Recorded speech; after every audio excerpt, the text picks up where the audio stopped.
You're standing on the tee, you reach into your bag, and you pull out that shiny $50 a dozen ball, the same one you saw a tour pro hit on Sunday. Stop right there.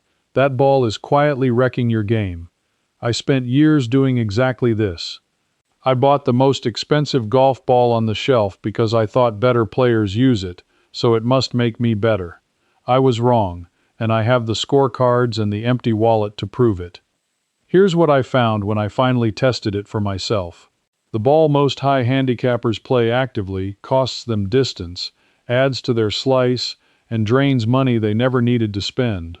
And the ball that fixes all three used to be common knowledge before marketing convinced us the pricey one was always the smart one. Stay with me, because at the end I'm going to show you a test with nothing but a glass of water and some Epsom salt. A trick a former NASA engineer named Dave Pelz used to expose something the ball companies would rather you never check. And this works for your exact swing, on your home course, with the clubs already in your bag right now. Let me take you back to the moment this whole thing started for me. It was a Tuesday morning at my local municipal course, the kind of place with cracked cart paths and a snack bar that only sells warm soda. 7th hole, a short par 3 with a pond guarding the front. I teed up a brand new premium ball, fresh out of the sleeve, and I made what felt like a perfect swing. That ball climbed, ballooned, came up short, and dropped straight into the water with a little plop that I swear I can still hear. $50 a dozen. That's a little over $4 a ball. And I just drowned one on a hole I've played 100 times. My buddy next to me pulled out some soft-feeling ball he bought for $20 a dozen, made an uglier swing than mine, and flew the green. I laughed it off that day. But something itched at me. Why was his cheaper ball flying farther than mine when I hit it better? That itch turned into a question, and that question turned into a full-blown experiment that changed how I play and how much I spend. So let me walk you through exactly what I learned, one piece at a time, because every step surprised me more than the last. Here's the first thing nobody tells you when you walk into the golf shop. The premium ball you're being sold was engineered for a swing you almost certainly do not have, and I mean that literally, with numbers. The modern premium ball, the multi-layer urethane-covered ball, traces back to October of the year 2000. That's when Titleist launched the Pro V1 at a tour event in Las Vegas, and a player named Billy Andrade won with it the very first week it was in play. Overnight, more than 40 players switched to it. It was a genuine revolution, and I'm not going to pretend it wasn't a brilliant ball. But here's the catch that took me years to understand. That ball was built around something called compression, and compression only rewards you if you swing fast enough to squeeze the ball at impact. Think of the ball like a spring. To get the energy back out of a stiff spring, you have to load it hard. A premium ball is a stiff spring. It has a compression rating up around 90, and to fully compress it and get that explosive rebound, the research shows you generally want a driver swing speed north of 105 miles per hour. So I did something I'd never bothered to do in 20 years of playing. I got my swing speed measured. I went to a shop with a launch monitor, swung my driver as hard as I comfortably could, and the number came back. 92 miles per hour. Not terrible for a weekend player, but nowhere near the 105 that premium ball wants. I was playing a stiff spring I could not fully load. Every single swing I was leaving energy on the table. It was like buying a race car and never getting it out of third gear. And here's the part that stung. The salesman who sold me those balls year after year never once asked me how fast I swing. Not once. That was the first crack in the story I'd believed. And it opened up a much bigger question. If I couldn't compress the expensive ball, what was actually happening to my distance? So I set up a real test, and what I found genuinely annoyed me. Here's the setup. I took 24 balls to the range with a launch monitor. 12 premium urethane balls, the ones I'd always played, and 12 low compression balls, the soft ones my buddy used, a rating around 35 to 40 instead of 90. Same driver, same me, same swing on the same afternoon. The soft, cheap ball flew farther. not by a hair either. On average, I picked up between 6 and 8 yards of carry with the driver. 8 yards is the difference between the front of the green and the middle. 8 yards is laying up short of the water versus clearing it, and I was gaining that distance with the ball that cost me less than half as much. Why does a slower swinger hit the soft ball farther? Because a low compression ball is a soft spring.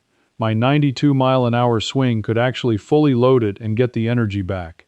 The stiff premium ball just sat there half loaded, and all that lost compression showed up as lost yards.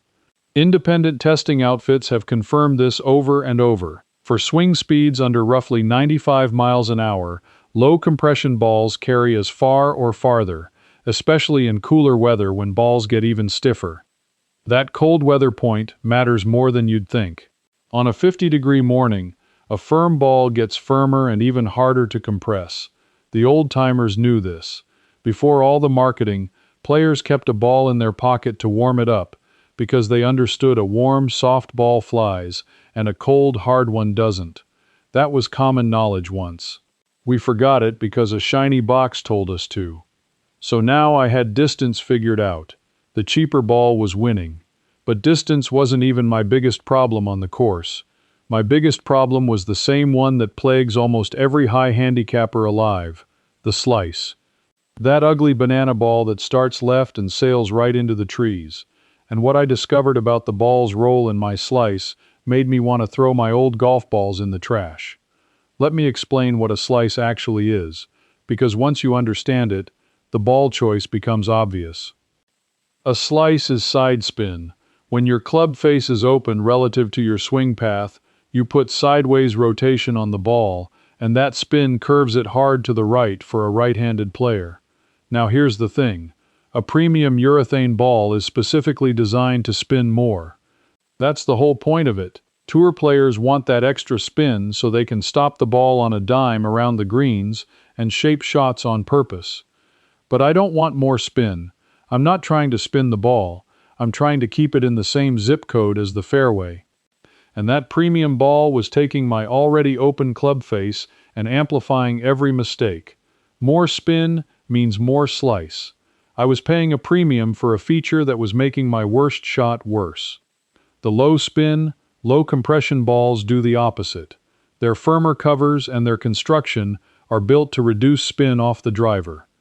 Less spin means less side spin, which means a slice that curves 10 yards instead of 30. When I switched, my drives didn't magically go dead straight, but that violent right-hand curve softened into a gentle fade I could actually play. I started finding fairways I hadn't seen in years. Think about what that means for your scorecard. Every drive that stays in the short grass instead of the trees saves you a stroke, sometimes two. And I was buying that improvement, that forgiveness, in the cheaper ball. The expensive one had been selling me the exact opposite of what my game needed.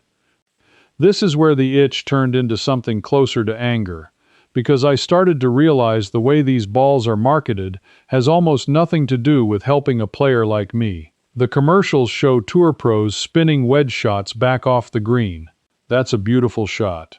It's also a shot that requires a swing speed and a strike quality that maybe 2% of amateurs can produce. The rest of us are buying the dream, not the tool. And who benefited from me chasing that dream for 2 decades? It wasn't me. But hold that thought, because the money side of this got even worse when I actually sat down and added it up, and the number I came up with is the reason I'm making this whole thing. Let me do the math out loud, the way I did it at my kitchen table one night. I play roughly 40 rounds a year. I'm an honest bogey golfer, which means I lose golf balls. Into the water, into the woods, into that one neighbor's backyard we don't talk about. Realistically, I go through about 3 balls a round. That's 120 balls a year. At premium prices, call it $4 a ball. That's $480 a year on golf balls I'm losing anyway. And remember, every one of those expensive balls was hurting my distance and feeding my slice. I was paying almost $500 a year for the privilege of playing worse. Now flip it. A quality low-compression ball that actually fits my swing runs closer to $20 a dozen when you shop it right, sometimes less. That's $167 a year for the same 120 balls. I'm saving over $300 every single year, and I'm playing better while I do it. $300 a year. Over the 20 years I wasted playing the wrong ball, that's $6,000. $6,000 I lit on fire, one plop into the pond at a time. When that number hit me, I actually put my pen down and stared at the wall for a minute. $6,000. For a worse game. If you're sitting there right now doing the math on all the yards you've quietly handed back every round, that gnawing feeling has a fix. Everything I dug up the hard way is laid out plain in the author's digital collection, the complete ball fitting system. It decodes those compression numbers for swings under 90 miles an hour. It hands you the exact ball model for the slowest swingers, and it maps out that 75 to 85 mile an hour sweet spot most senior golf advice completely ignores. No launch monitor required. And here's a check you can run tonight for free. Grab your current ball and the softest ball you can borrow, press each hard against your kitchen counter with your palm, and feel which one gives and which one feels like a rock. That little squeeze tells you if your swing can actually load the spring you paid for. The fastest way to get the books is to scan the QR code right there on your screen, or go to the link in the description or the pinned comment.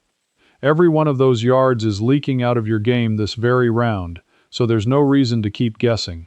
Now, let me tell you about that cold weather point, because it matters more than you'd think. And here's the kicker nobody wants to say out loud. The reason we lose so many balls in the first place is the slice and the water and the woods, the exact problems the wrong ball makes worse. It's a loop. The expensive ball makes you spray it, you lose more balls, you buy more expensive balls. The whole thing was designed, whether by accident or not, to keep my hand in my wallet. So I want to talk to the person watching this who's already shaking their head. And I know you're out there, because I was you. Maybe you're thinking, that's fine for you, but I don't have a launch monitor. I'm not going to drive to some fancy shop and pay to get my swing measured. I just want to play on Saturday with what I've got. I hear you. So let me give you something you can do this weekend, for free, with nothing but the clubs already in your bag and the balls you already own. Here's the simple field test I use, and it needs no technology at all. Go to any par 3 or any open spot where you can hit a few balls and find them. Hit 5 shots with your current premium ball and pay attention to 2 things only. How high does it launch? And how much does it curve? Then hit 5 shots with any soft, low-compression ball you can get your hands on. Borrow one. Buy a single sleeve. Dig one out of your buddy's bag. Watch what happens. If you're a slower or moderate swinger like most of us, you'll see the soft ball fly a little lower and straighter and roll out farther. That's your answer. You don't need a number on a screen to feel your slice shrink and your rollout grow. Your own eyes on your own course tell you everything. And there's an even lazier test. Take a ball and press it hard against a tabletop with your palm, or squeeze it between your thumb and a hard surface. A true low-compression ball will feel like it gives just slightly. A firm premium ball feels like a rock. You can literally feel the spring you're trying to load. If your swing feels smooth and easy, rather than violent and fast, you want the ball that gives a little. It's that simple, and it costs you nothing but 2 minutes. One more thing for the doubters, because I was the biggest doubter of all. You do not have to change your swing to get this benefit. This is the beauty of it. Every tip in golf usually demands you rebuild your grip, or your takeaway, or your hips. Not this. You keep your exact same swing, the one you've had for 30 years, and you just change the ball.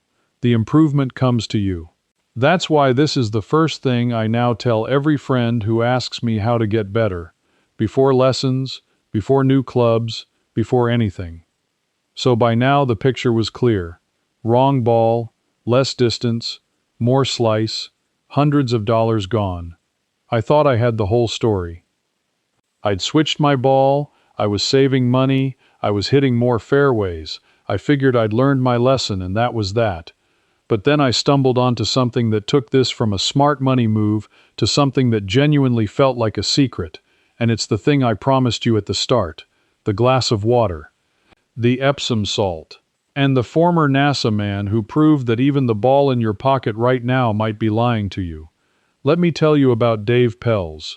Before he became one of the most respected short game instructors in the world, Pelz spent 14 years working as a research scientist for NASA. He's a numbers guy, a physics guy, the kind of man who doesn't accept a claim until he's tested it in a way you can't argue with. And decades ago, Pelz got curious about something nobody was talking about. Whether golf balls, even brand new ones straight from an expensive box, are perfectly balanced. See, a golf ball has a liquid or solid core wrapped in layers. If the weight inside isn't perfectly centered, if the core sits even slightly off-center, the ball has a heavy side and a light side. And a ball with a heavy side does something maddening on the green. When you roll a putt, the heavy side wants to swing to the bottom, like a wobbly car tire that's out of balance. That pull can push a putt offline, just enough to burn the edge of the cup instead of dropping. On a slow, dying putt, an out-of-balance ball can wander offline by inches. Pelz tested this and found that a shocking number of balls, including premium ones, were out of balance. And here's the part that made me sit up. He showed there's a dead simple way to find the balance point at home, so you can mark it and use it. The method has been passed around by tour caddies and short game nerds for years, and the ball companies have never exactly rushed to advertise it, because who wants to admit the $48 dozen might roll crooked? Here's exactly how I do it, and you can do this tonight at your kitchen sink. Take a wide glass or a bowl and fill it with water. Now start stirring in Epsom salt, the same stuff you soak sore feet in. Keep dissolving it and stirring until the water is dense enough that a golf ball floats. It takes a fair amount, maybe 6 to 10 tablespoons depending on your water, so be patient and keep stirring until that ball bobs up to the surface. Now here's the magic. Drop your ball in and give it a spin with your finger. Let it settle. Because the heavy side sinks, the ball will slowly rotate until the heavy spot rests at the bottom and the light spot floats up on top. Take a Sharpie and put a dot on the very top, the point floating up. Spin it again. Let it settle again. If the same point floats to the top, you've found a genuinely out-of-balance ball, and that dot marks the light pole. Spin it 3 or 4 times to be sure. A well-balanced ball will settle in a random spot every time. An out-of-balance ball will keep floating the same way up, like it's got a mind of its own. The first time I did this, I tested a dozen balls at my kitchen counter with my reading glasses on and salt all over the counter. Out of 12, 4 of them settled the exact same way every single time. 4 out of 12 were noticeably out of balance. I had been putting with balls that were fighting me and I never knew. So what do you do with it? Once you've marked the balanced balls, you play those on days that matter. And for the out-of-balance ones, here's the trick the caddies use.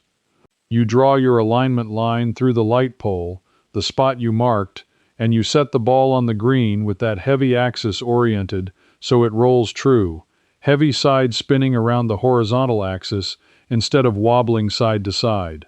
Even simpler, you just use the balanced balls for putting and save the wobblers for the driving range. Either way, you now know something the guy who paid triple for his box never checked. Think about the full picture now. The old-timers used to roll a ball across a glass table or float it in brine to check it before a big match. This isn't new science. Pelz just proved it with instruments. It was common knowledge among serious players generations ago. It got buried under decades of glossy marketing telling us the expensive ball is automatically perfect, and now you've got it back. A NASA scientist preserved it. A curious weekend player like me dug it up. And tonight it's yours, for the price of a bag of Epsom salt you probably already have in the bathroom. That's the whole thing. That's the experiment that started with one drowned ball on a Tuesday and ended with me completely rethinking the most basic piece of equipment in the game.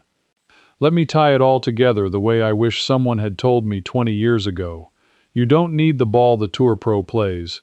You need the ball your swing can actually load. For most of us, that's a low-compression ball that flies farther, curves less, and costs less than half as much. You can prove it to yourself this weekend with 5 swings and your own 2 eyes. And when you get to the green, you can find the balanced ball in the sink with a glass of water and a scoop of salt, the same way the sharp players did it before anybody told them not to.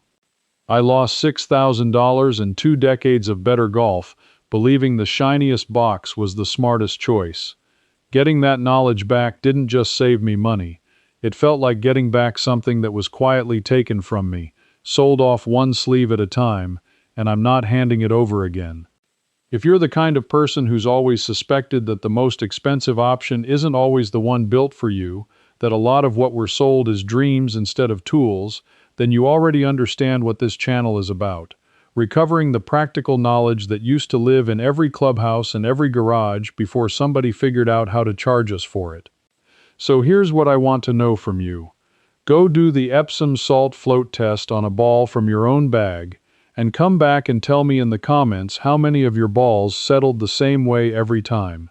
Was it none? Was it 4 out of 12 like mine? I read these, and I genuinely want to know what you find in your own sink. Leave a comment and tell me. Don't just scroll past it, because your number tells the next person watching that this is real. And if this got you looking at your golf bag a little differently, subscribe, and stand with the rest of us who are digging up the useful stuff that got buried under a sales pitch. Because next time I'm going to show you the truth about the wedges in your bag, and a 50-cent adjustment to how you grip down that adds a full club of control around the greens, a trick I found in an old instruction manual from the 1960s that almost nobody teaches anymore. You won't want to miss what that old book got right that the modern lessons left out. Before you go, let me tell you where this goes next. Inside the Old Ways circle, I finish the full ball testing method, the water and salt trick, everything I only touched on here. Ask me anything about your own game and a real person, me, answers you myself. You'd belong with thousands of Old Ways folks already in there. Just point your phone's camera at the code on screen, and you can cancel anytime, one click. Now that you know the right kind of ball, let me show you the very best ones to buy. I've picked the top 5 soft, low-compression balls that add real distance and feel. It's starting right here.